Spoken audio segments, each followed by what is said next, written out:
Residents of northern KwaZulu-Natal fear that their region will suffer the very same fate as the Mpumalanga coal belt. Constant air and noise pollution mixed with a general level of poor service delivery.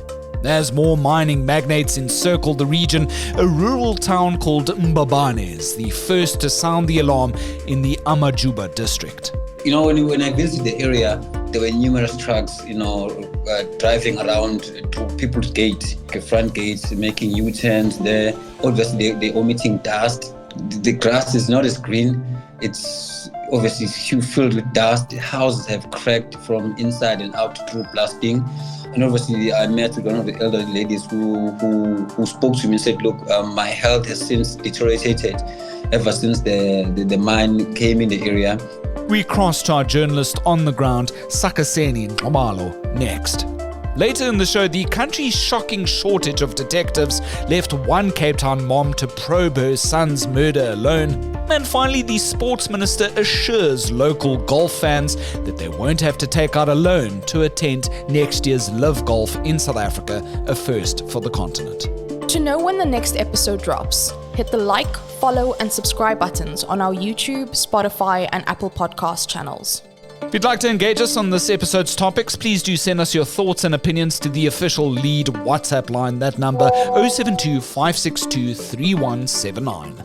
My name's Graham Robenheimer. Well, it's Monday. Let's chat all this and more right here on The Lead on News 24. The people of Mbabane, it's a small rural town in deep northern KwaZulu-Natal, have had enough of coal mining in their area. Cracked homes, incessant soot and noise. The arrival of a local coal miner has brought mixed fortunes for its people there. And now the town's reality has sounded an alarm for the future of the entire Amajuba district. Our journalist there is Sakhiseni Nxumalo, who joins me live on the line now to chat more about his expose for the people of Mbabane. Danko for your time. I really do appreciate it, Sakhiseni, and welcome to your debut edition of The Lead. Thank you so much. Thank you so much for having me today. Thank you so much. Paint us a picture, if you can, Sakhiseni, of Mbabane. What type of town is it? I understand it's near Danhauser. Is it small? Is it your typical sort of South African dorpie? Basically, Mbabane is just a small semi-rural area. It's more the residents there are a township, but mostly are living, rural areas where they survive through farming, through different type of farming, whether it's livestock or whether they plant. So it's more or less the rural community. It is between Newcastle and also Danhauser, Danhauser is more rural, but Newcastle is more of a township. So it's there in the middle. And then most of the people there do farm. And it's sort of like has a high number of unemployment because a lot of people there don't usually have vacancies. That is why an idea for a mine was a huge opportunity for them. Absolutely. And of course, people were probably initially excited that there was going to be a mine in the area because it brings jobs and opportunity and the ability, especially in a rural area, to put food on the table. But it seems like there's been a lot more complaints than, excitement. The town's fortunes, as per your latest report, Sakhiseni, seemingly changed with the arrival of this Ikwezi coal mine. What have the residents told you? What are their main sort of complaints here? You see, with the residents, their main complaint was that, when the mine came to the area, first of all, the mine didn't do any consultation with the community. That's what they're saying. They didn't consult with them to say, look, we are coming here, this is what you're going to provide for you. It was then when the interference of the NPOs, of the activists who say, look, you can't just pop in and establish a mine, you need to engage the community. That's when they started to engage the community. But in their engagement, they made numerous promises to the community. One, which was going to ensure that the environment was well taken care of, because obviously people survive with livestock. Cattle need to eat healthy grass, drink water, so that those things don't need to be, disturbed. And obviously the youth is unemployed. There were promises of local people to be absorbed and brought in within the mine in terms of and other CSI initiatives that are going to be assisting the community. But since then, according to the community, nothing has been achieved, and everything has been dull, and from hopes to dead dreams, actually. Sure. So dead livestock in the area, and residents think that it's because of the animals eating the soot on the ground or the air pollution that settles. You've sort of described it as this like thin layer of black coal dust that's on top of everything, Sakhiseni. Is that right? Yes, basically. And, when I visited the area, there were numerous trucks, driving around to people's gate. Like a front gate, making U-turns there. Obviously, they're emitting dust, and the grass is not as green. It's obviously filled with dust. The houses have cracked from inside and out through blasting. And obviously, I met with one of the elderly ladies who spoke to me and said, "Look, my health has since deteriorated ever since the mine came in the area. They do the blasting. They don't care what time, but they just do the blasting even if it's during midnight." So obviously this affects their sleep and stuff. The trucks are running. The road is not tar, so it's dusty road. So whenever the truck's driving around, obviously there will be dust. There will be omitted from there, and also the roads will be further damaged. So when it's muddy, local people can't drive because obviously it's slippery. So it's all those issues, and the livestock as well. They can't. Whenever they eat those grass, they die. One of the residents complained about his goats. He had a number of goats, and the number since went down. And he believed that, it's from eating that grass, and they can't even eat that meat because obviously once that animal has died, the least you can do is just take it and eat it. Feed the family. But now they can't do that because they don't know what are the healthy hazards that are within that dead livestock. And this is an area actually which is known for its farming, right? So that's other than a coal mine that was set up in the area, this is the main form of wealth and subsistence for people in the area would be farming, correct? Yes, the majority of people there, they own livestock, and those who doesn't own livestock, some of them they plant from their backyard in order to survive, because it's not a wealthy community. It's basically a poor community. So they survive through means. It's only a couple of those that do have jobs either in Newcastle areas or in Danhausen areas, which is a bit distant, and some operate in works in far areas like in Joburg or Durban. But the majority who are within the community, they do farming. They keep livestock, for them to meet their end needs, which is putting the food on the table. And Sakhiseni, lots of noise in the area. You say trucks in and around people's homes because their homes are just less than a kilometer away from this Ikwezi coal mine. Is that right? Yeah, it's a very short distance. Basically, they are separated by a main road which connects Socioeconomic, which is one of the big townships in Newcastle, as well as Danhausen. So there's main tar road, which is 2 lanes, each lane on both ends. So those trucks also operate on this road, on that road, which has serious issues of potholes. Our driving down that road, going to go to Mbabane, it has serious issues of potholes, and also you meet trucks in every 1 minute while driving along the road, which shows how much the seriousness of the magnitude of how many trucks are running down there daily. Obviously, the mine is also from the first resident, which is next to a road. It's just a stone thrown away, from the mine. Obviously, that resident is badly affected with the issues of damages such as the house cracking, the noise, the dust coming out from the mine. It's just close proximity, and they've been complaining about, asking the mine to, intervening when it comes to having them relocated at least. And that issue has been stalling for a very long time. Those who have been relocated are those who are on the other end of the road, which are where the mine decided to relocate them. And transported and took them to a different area. But those who are just across the road haven't been relocated, are not being assisted whenever they raise issues of house being cracking. Inspectors come from the mine and checked how things are damaged, and then from there they don't hear anything. So it's very close. And also there was a sports ground where children after school, they normally go during holidays. They go and play there. That ground doesn't exist basically because like the whole half of it is now filled with sand coming up from the mine. So children don't have also the place to play. And now they have to, stay at home and try and make other means. Sure. That sand is coming from the mine and it's essentially being dumped onto the soccer field. Is that right? Yes. It's basically being dumped on the soccer field. Like half of the field is filled with mine and half of the field is just, obviously overgrown grass now.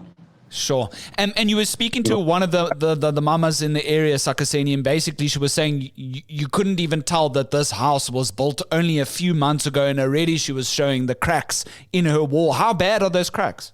Those are huge cracks. You swear that house was actually built like maybe 5 or even 5 years, maybe 10 years ago when you look at it. But from the outside, you can see, it's fairly new, but the cracks are just so serious. Even on the ground, apparently those cracks are a result of blasting. So even on the ground, the walls, everything is just cracks, and the cracks are so long that on one of the spots she tried to plaster again. He said he tried earlier this year to put plaster and repaint, but he has cracked again. So now he's saying, it's for them it's a waste, because they work so hard to save money to try and build, a house, for it to be damaged by the man who also doesn't seem to be willing to compensate them in terms of ensuring that they relocate or they fix what is damaged. What's the general, other than the issues that you've raised, Sakhiseni, what are some of the other sort of socioeconomic issues in that area? Do they have water and electricity? Are there shops? Are there schools nearby? But I'd imagine, obviously, with all these, trucks coming in and out so close to people's homes, the roads are probably not in a good state.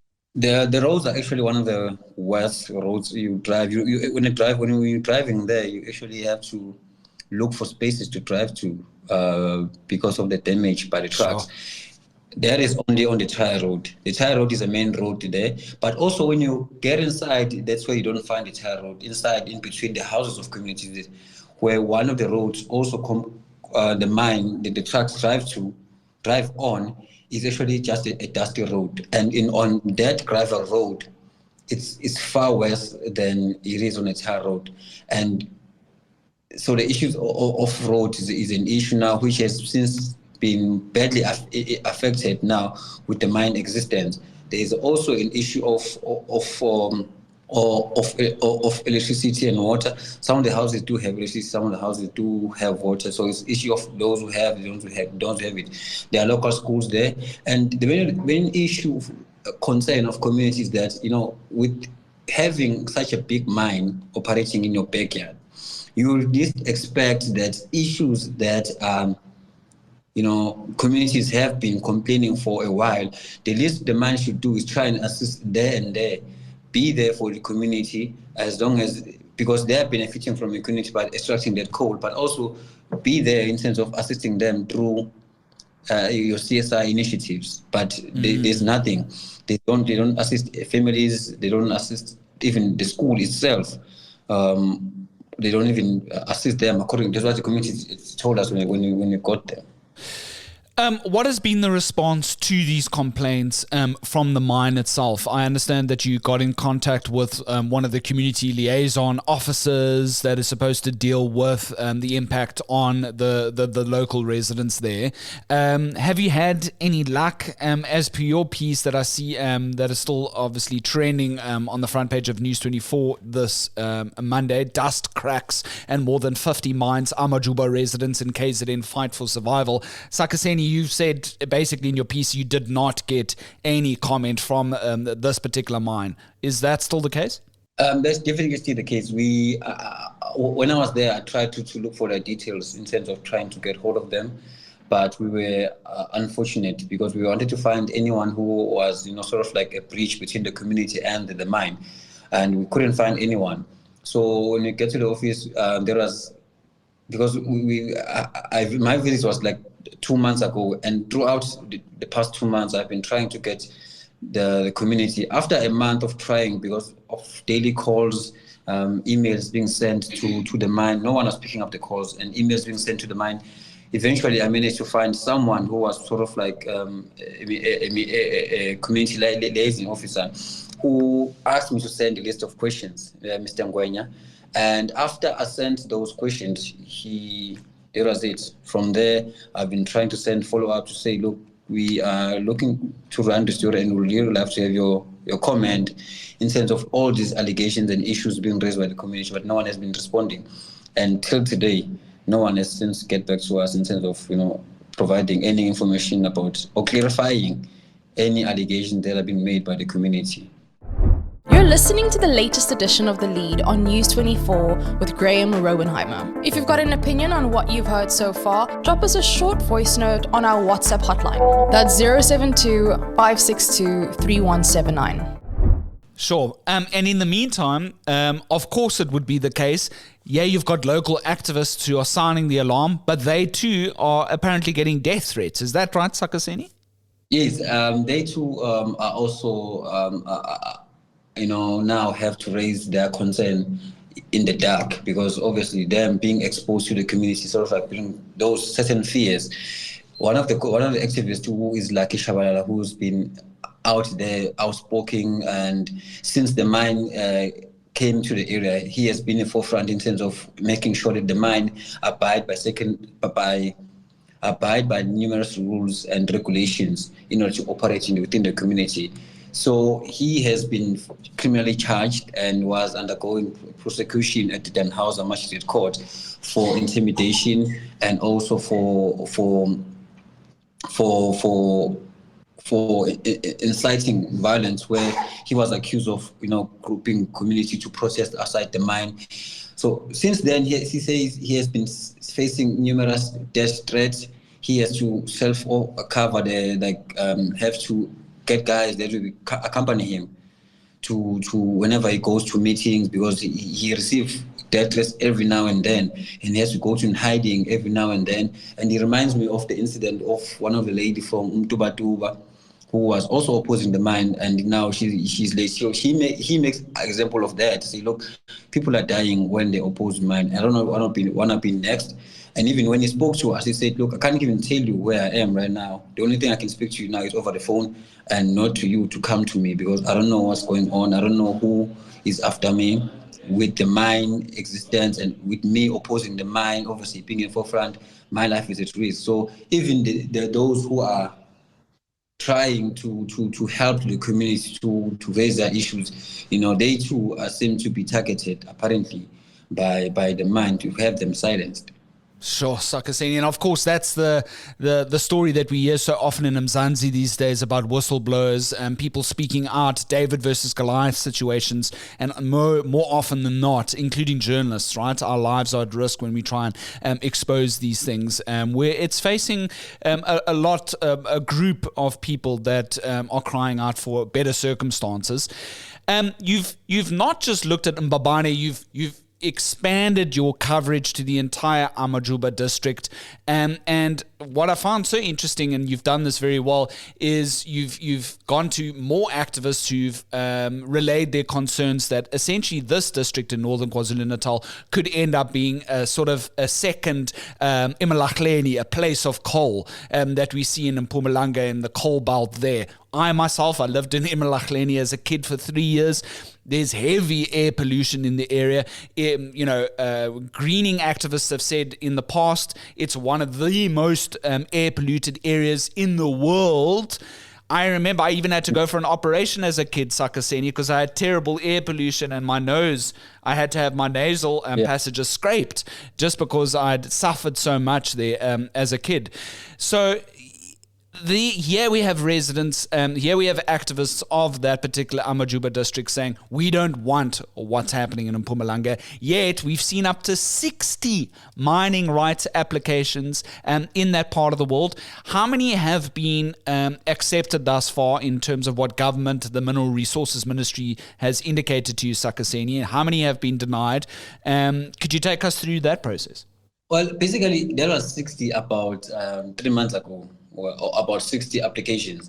That's what the Department of Mineral Resources and Energy told us, that look, this is the number of what we had of applications within the Amajuba. Obviously, Amajuba is made out of 3 municipalities, which is Danhausa, Newcastle, and also Madlangen. In all these municipalities, there are applications that have been made, and all these close to 50 are from these 3 municipalities. So we have about 28 of them that have already been approved for and mining rights being granted. 8 of them have their applications, they're still pending, while 18 of them have been rejected or refused. So obviously, in all those 18, obviously they have to go back again and fix whatever they have to fix, and then they have to come back and apply again. Obviously, by now I'm sure the number is far more than 60, because obviously within the area of Newcastle there are issues of mine of the area having a lot of coal. We also have a mine which illegal mining operations. One of the township there in Newcastle in Blaboch, which operates there and has been operating for over 8 years, I'm told. And that operation, people come in and dig coal. They sell it to the community to use within, in cold weathers, to cook and all of that. So anyone can come in there and dig coal. Because of that mine, a school was relocated, which is Mzamo High School. A school was relocated. A number of people have died because obviously it's legal mining. Also, the sand will crash. A school was relocated. Sports plant was relocated. So the area is quite covered with mine. And what concerns the community is that they've seen the situation of Mpumalanga and areas of Emalahleni, how people have been complaining about their health, the environment, obviously with their whole township, province or that part of town in Mpumalanga being affected by the existence of the mine. And what they're saying here in Newcastle, they don't want to find themselves in the same position with what is being experienced in Mpumalanga. There is also another mining operations proposal that was made in Newcastle now. It's about 5 kilometers away from the CBD. It's 5 kilometers away from the CBD and about 2 kilometers from the suburbs, local suburbs. And they also, the community are also opposing to that mine, because they're saying, look, it doesn't make any economical sense to have the whole CBD being affected by the mine, the whole suburb being affected by the mine, because it's in close proximity with the economic hub of the city, of the town, which is Newcastle. And it should be using the same roads which they're using. There's a big river there which might be affected with everything that's being omitted. Obviously now we look at the ecosystem that will be affected by that. So the community are trying to come together to assist. Obviously there are different spheres. Some are alleging the municipality is not working harder to work with the community to fight these mines. Obviously, there would be municipalities are also looking to benefit from this mine existence within the area. But now, at what cost? Because the general community will be the one that will have to pay all the plant because of the mine. Right, and so then Mbabane is essentially now the poster child of concerns for the entire region's issues, and whether or not, many more Mbabane situations could thus spring up throughout that part of the province, right? Mbabane is a typical example of what each and every community or communities or people or government that have already agreed to these mining rights being granted to these mining applications. They should look at the situation of Mbabane and see how the aftermath will be if the mine exists. What procedures, what was done wrong in Mbabane, what could be done wrong right now by these mining companies that want to come there and mine. Because when you look at the situation of Mbabane, you see you find a lot of issues, a lot of loopholes. I mean, that mine was not supposed to be granted right to operate in the area if the community was not engaged first. They were supposed Especially, to be a proper place. 100%, and especially so close to the houses as well. That's what really struck me. It's less than a kilometer away. And in all of that, there's supposed to be a proper plan to say, look, this is what we're gonna, all the people living about maybe 10 kilometers or maybe 5 kilometers away from the mine, we be relocated to these areas. This is how we're gonna benefit the community. This is how many people are going to be employed within the community. But now community say we can't even get employed because whenever we look for a job, they say you must have certain skills, you must have different type of skills, and if you don't have those, you can't be employed. Yet initially they said we were gonna bring jobs to the community. So it's government should look at that mine operating in the area that community is concerned and view it and say, look, we don't want to have more Mbabanes within Amachuba district. In order to avoid that, we need to be more strict in these companies that want to operate, and also even in communities as well in different areas of Amachuba, Newcastle, Danhauser, or Emadlangeni. They need to look at the situation and say, look, before this happened to us, we need to stand up and fight for what we believe is right. If we are opposing the mine, we need to fight and oppose the mine strongly before we end up being like the residents of Mbabane. 100%. Lastly, I mean, you've also spoken to another NPO called Groundwork. They say and make the argument, and it's to some might be very obvious, but sometimes these things need to be said out loud, that the effects that big industry has like this on the social aspect of people living in this area cannot be sort of like understated, right? All that noise, air pollution, etc. It really makes life just very irritable, very frustrating, just a crap version of life in that part of the world.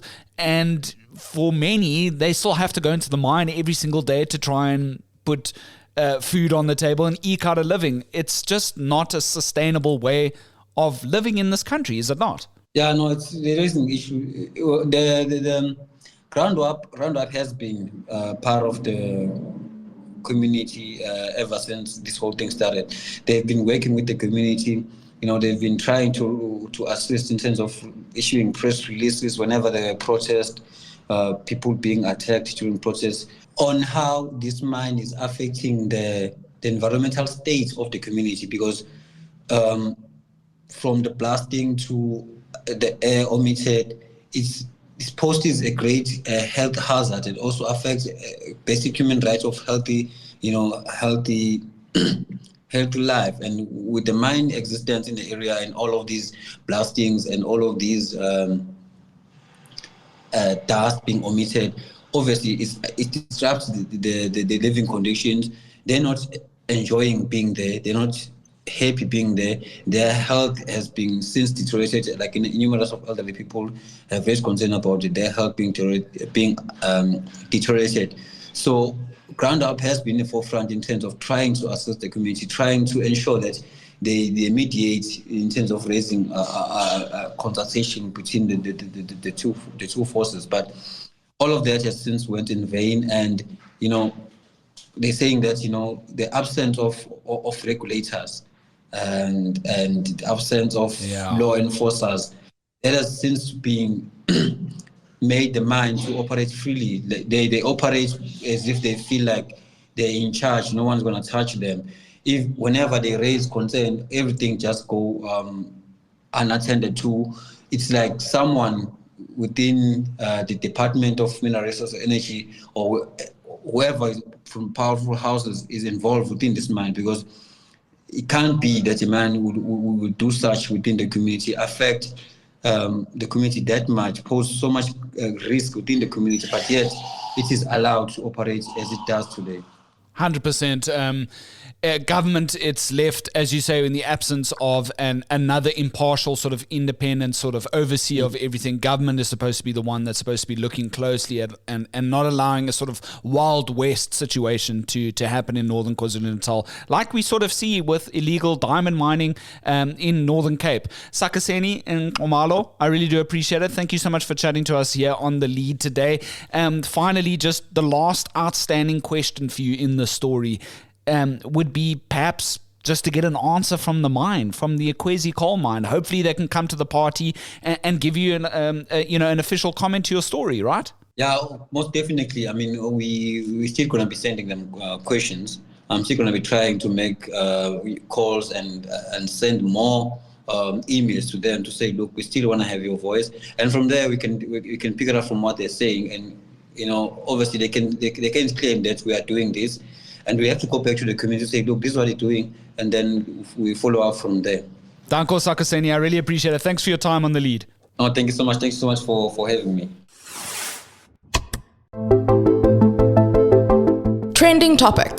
To our trending topic now, South Africa's got a severe shortage of detectives, especially evident in the gang capital of this country, Cape Town. So much so, each detective's caseload is now understood to be 10 times higher than the global standard. To tell us more, our journalist Tammy Peterson joins us in studio. According to a recent parliamentary question, Tammy, we now know the true extent of the caseload that our country's detectives are working under. What do the figures reveal? I think quite simply put, it reveals that the situation is dire. So nationally, there are 2,344 vacancies, with the majority of these posts being in the Western Cape. Over 900 of these vacancies are in the Western Cape.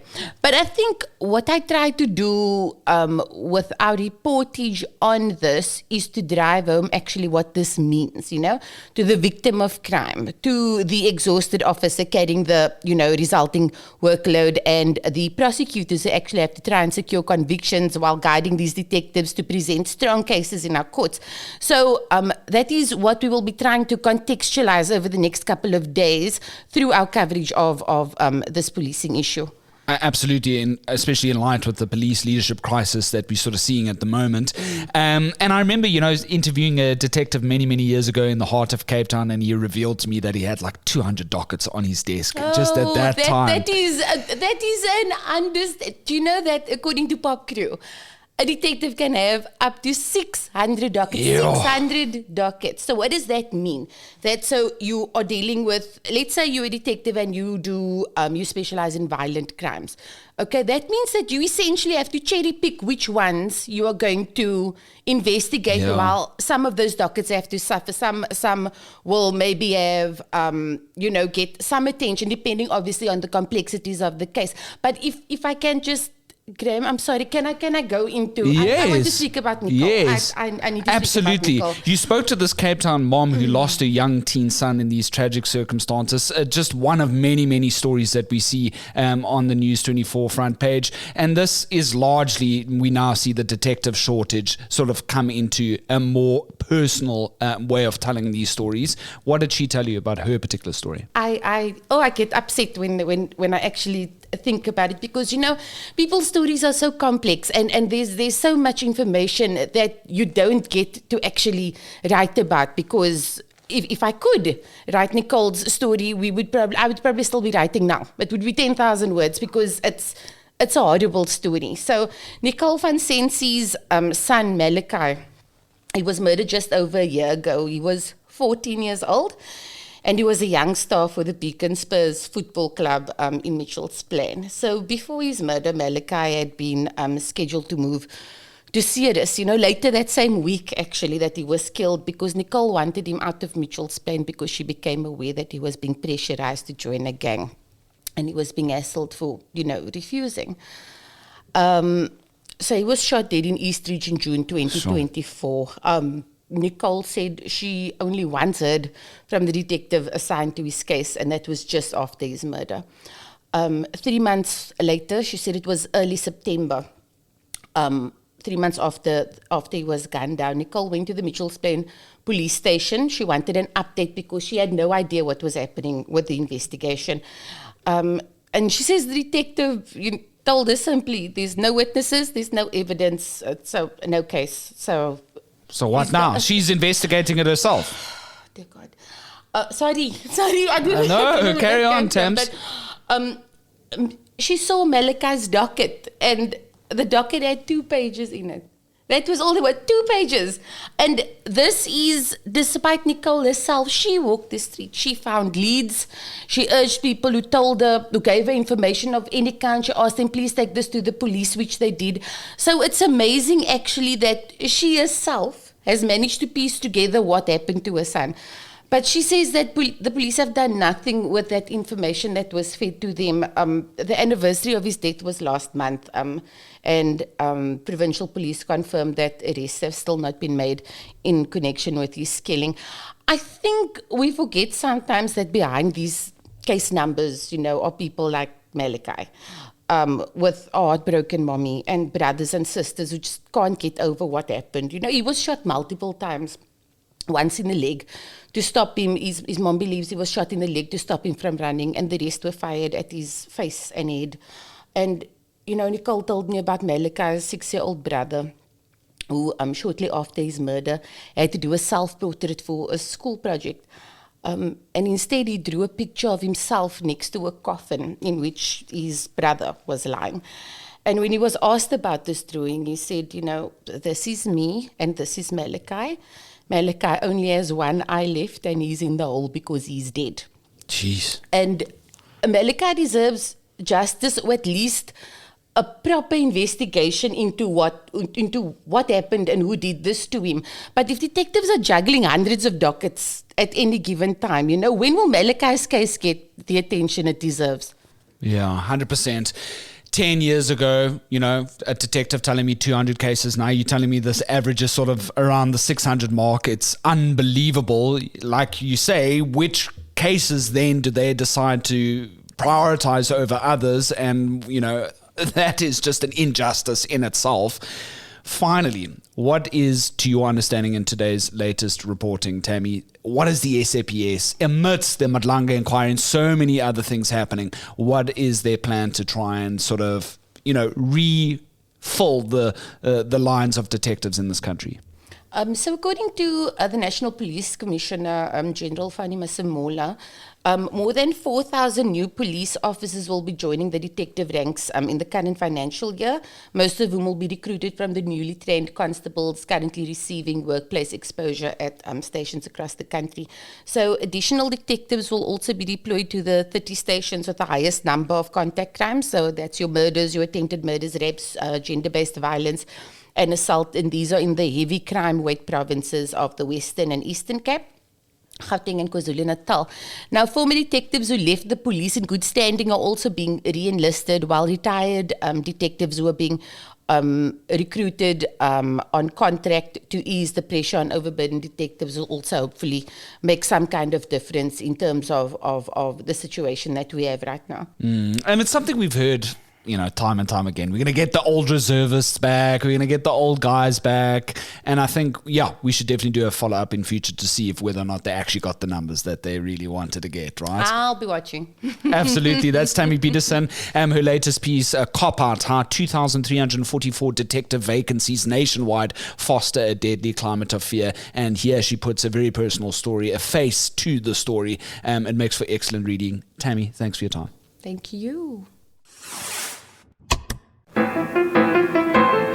Listen Up is News 24's sharp new podcast, where hosts Tim Cohen and Mark Barnes cut through the clutter with bold takes and unfiltered insight. They're not fighting for the good of South Africa. And so this has degenerated into a series of tit-for-tat spats. How's that for a bit of poetry early in the morning? Smart, punchy, and unapologetically real. President Ramaphosa has explained why he did it, and the reason he did it was because he said that people weren't allowed to go to America, and then Andrew Whitfield did, and then there's a dispute about whether or not he asked. Catch new episodes of Listen Up every Tuesday on News 24 or wherever you get your podcasts. I know a lot about this. Not really. Yeah, but there we go. Here goes. You could be the accused for a change. Yeah.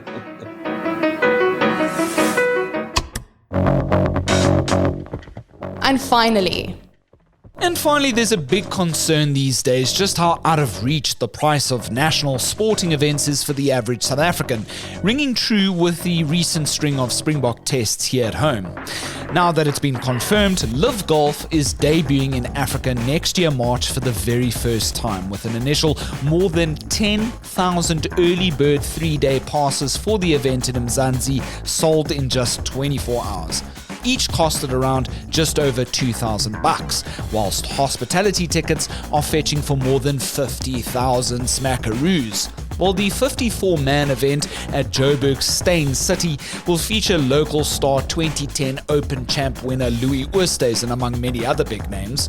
Now, Sports Minister Gayton McKenzie insists, though, that the event will be reasonably priced for the local fan, promising in the region of around 400 to 600 Rand per person.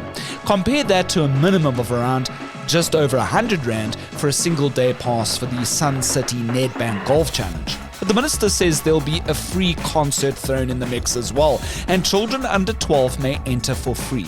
Mackenzie's warned fans, just don't leave it to the last minute. Meanwhile, in the run-up to this global tournament, Gauteng Premier Panyaza Lesufi's vowed to introduce a golf day every Wednesday at schools across the province. That's quite an interesting move. From hosting Live Golf South Africa for the very first time to a detective dearth in Mzansi, it's Monday and a fresh news week, so away we go. Just a reminder that if you'd like to engage us on the topics of this edition, you're always welcome to send us your thoughts and opinions in the form of a voice note to our official The Lead WhatsApp line. That number again, 072 562 3179. To be reminded of each episode, please do hit the follow and subscribe buttons on our Spotify, Apple, as well as YouTube podcast channels. The show is growing in leaps and bounds, and we appreciate all of your voice notes, we appreciate all of your mails, and we appreciate you listening. Thank you so much. My name's Graham Robenheimer. So long as there's news, we'll have The Lead.